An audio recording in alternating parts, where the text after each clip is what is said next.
Did you see it? The source of the lights.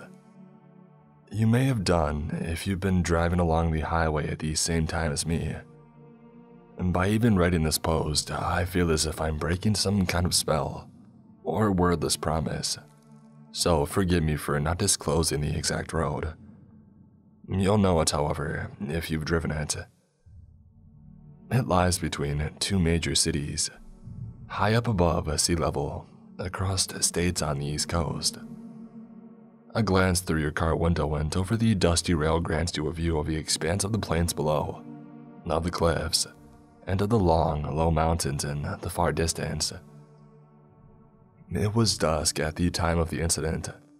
The sun was low and red in the sky, just above the horizon, and just below the slow, dark cloud that encompassed all the rest of it. My radio was playing, but I do not remember the song. It crackled with occasional static. My window was open. The air was warm and thick with the warning of an impending storm. And despite the gray-black sky, the angle of the sun allowed a final breath of red-gold light across the world around. It blanketed the mountains and the road. It sparkled in the edges of the cars in front. I was thinking about some dumb stuff as I tapped my finger against the wheel. A dentist appointment I had to reschedule. Whether I should try that new barber. Whether or not I'm truly happy with my girlfriend. I can see it all now, as if I'm still there. The traffic is slowing down right now. To my irritation, I'm forced to come down to 50, then to 40, and then to 30, and slower. I roll my tongue around my mouth and glance at the clock on the radio. I start to mentally adjusting the time I'm likely to get back home. I try to work out what speeds I'll need to achieve if I want to meet my original time frame, more or less. The brake lights of the car in front shine bright.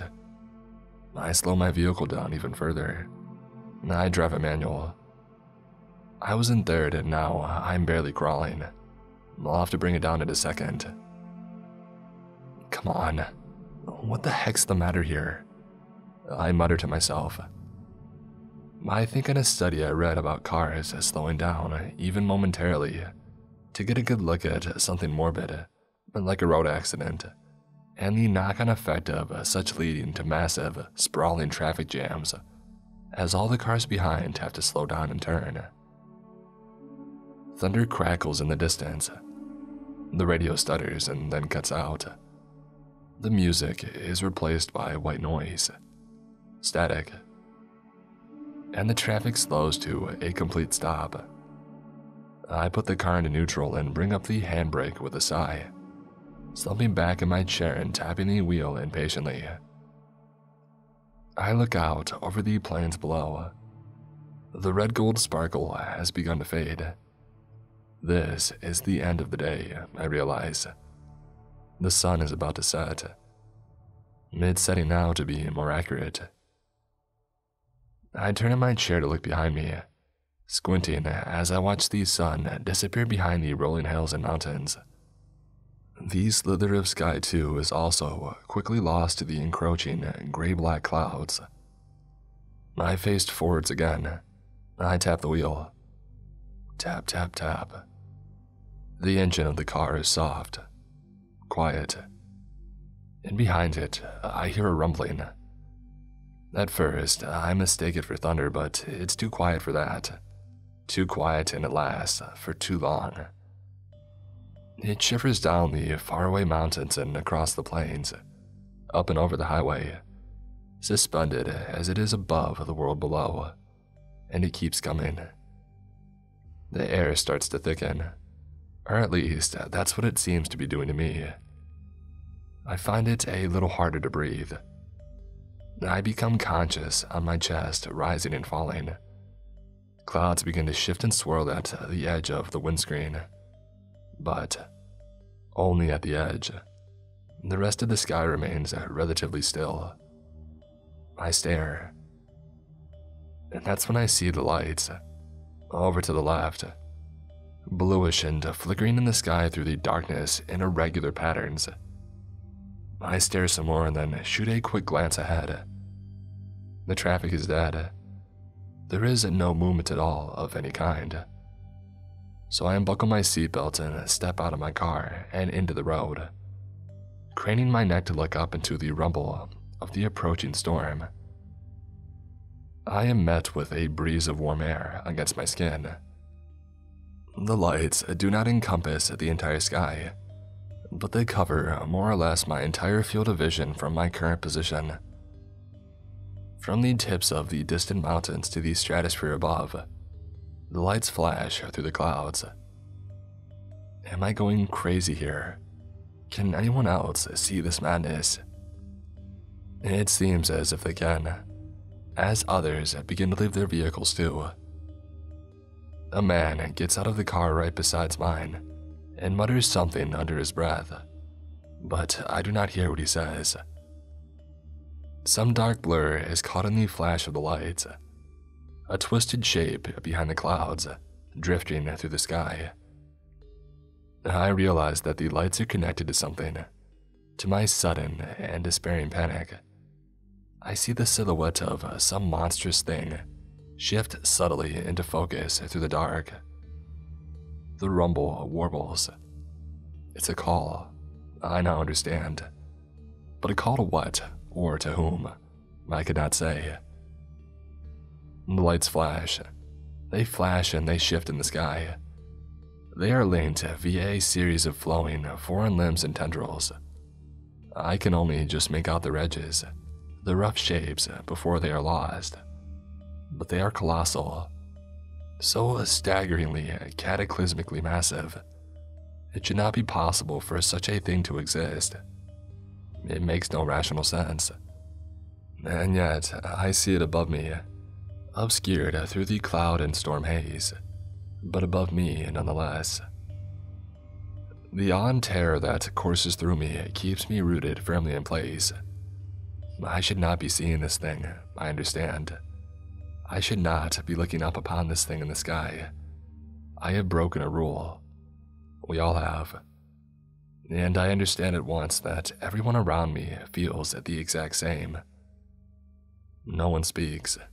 No one raises their phone to record or to take pictures. No one has shared a bewildered look with their neighbor, a plea for confirmation that what they are seeing is real. Because if anyone were to do such a thing, the spell would be broken. The tentative and terrifyingly fragile veil that keeps us safe would be torn. And we would, as a collective, be forced to reckon with this nightmare in the sky and its myriad of flashing lights. A streak of silent lightning across the sky grants me the briefest but clearest look so far at the anomaly. Only a fraction of a second is allowed, but it is enough. It reveals to me and to these spectators on the highway a glimpse of an entity surrounded by flowing and slowly churning limbs. At its rough center is a being made of black, clock-like hide, like the skin of a rhino, only darker, pulled and stretched into a form that resembles the mechanisms of a sick and corrupted clock, an ancient and handless pocket watch, steadily, hungrily counting down the minutes, and it is covered in those shimmering blue lights, each with a halo of ice that hints at the depth of the creature's layers. For it is a creature I have accepted. It is alive.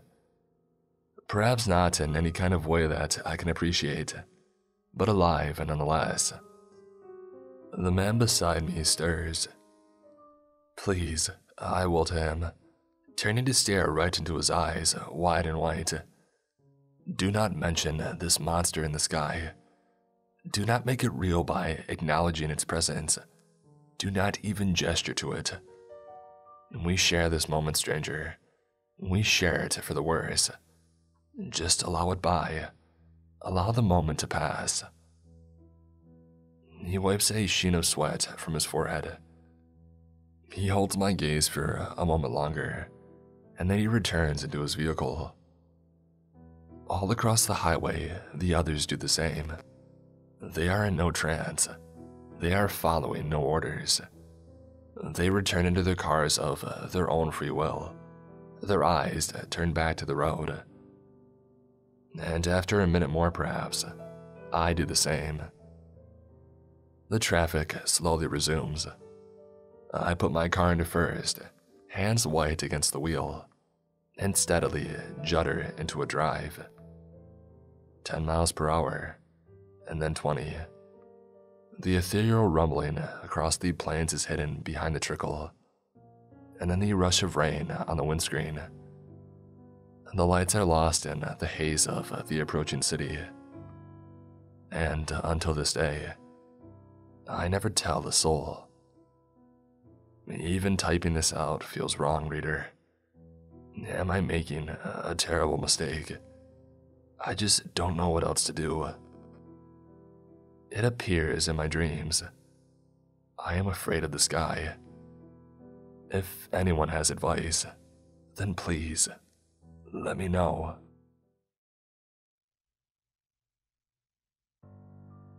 I've recently moved to Montana from Madison, Wisconsin.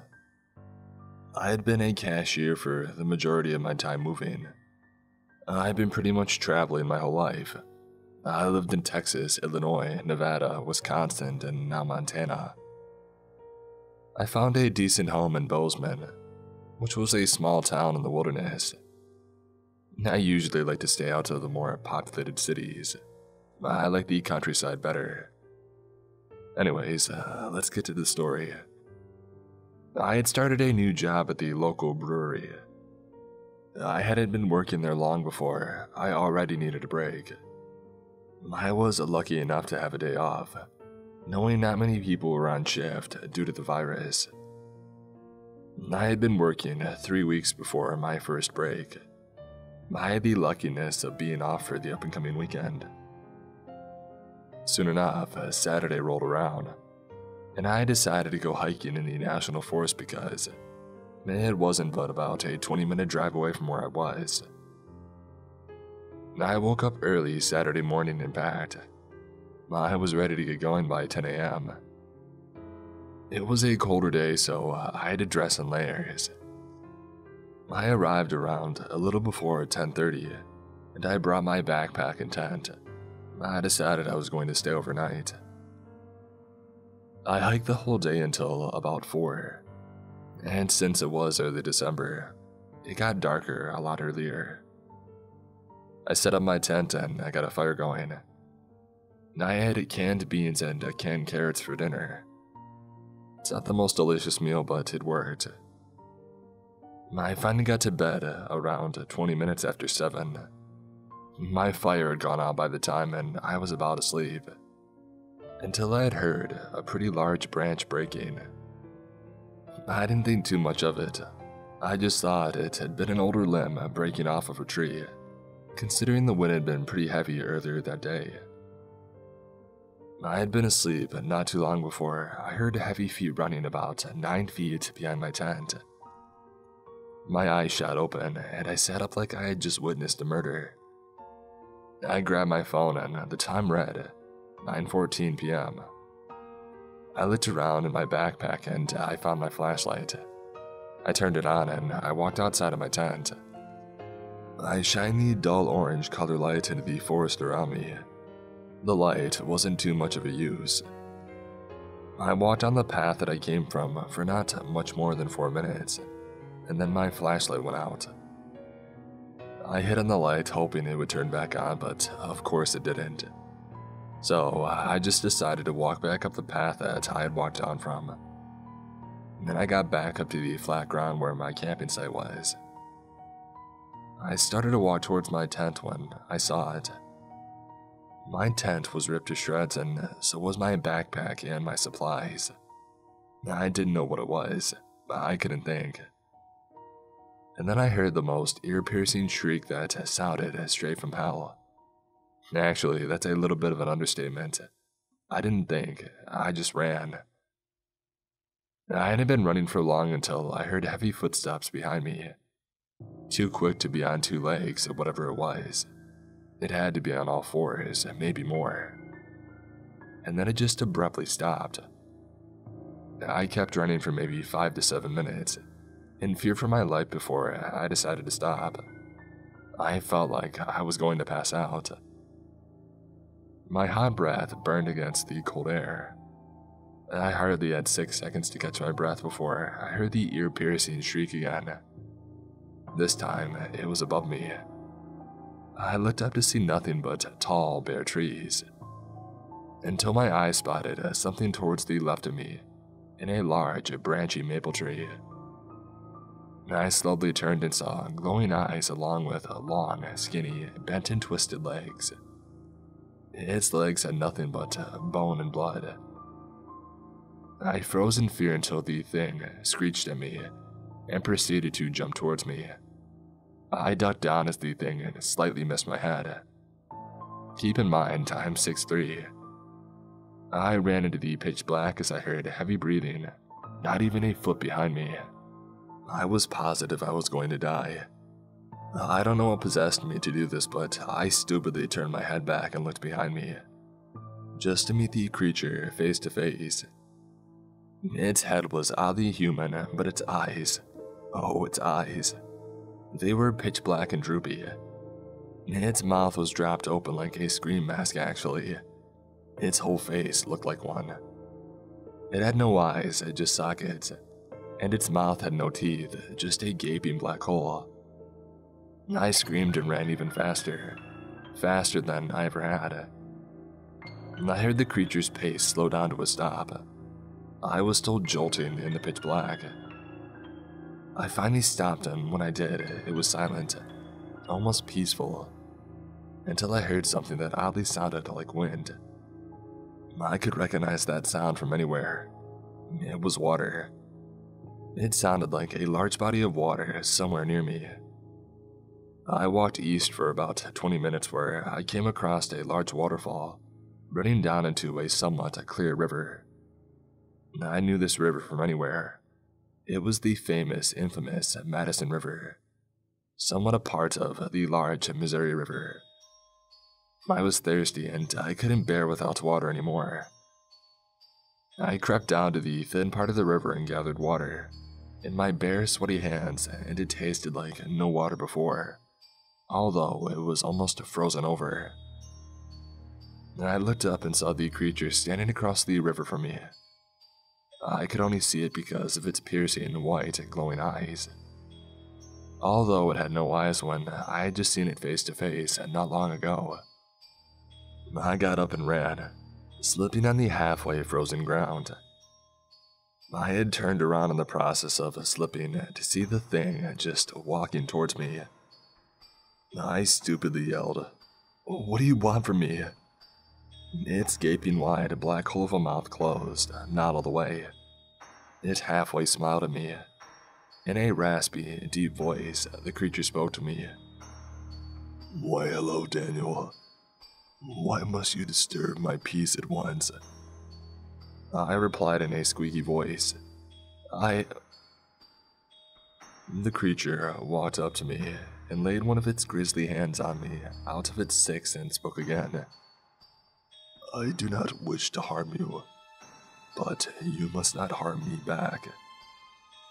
And then it just disappeared. It took me about 2 minutes to get out of the shocked state that I was in. It didn't take me long to realize what it meant when it said to not harm it. It was Mother Nature. All along, everyone thought Mother Nature was a beauty. Well, I hate to say it, but it's not. It's not beautiful at all. Anyhow, I had found my way to the ranger station and they helped me get back to my car. I simply told them that I had gotten lost. It's been a week since then. I made a promise to myself to never return to Gallatin National Forest. I had my next flight booked to Nebraska.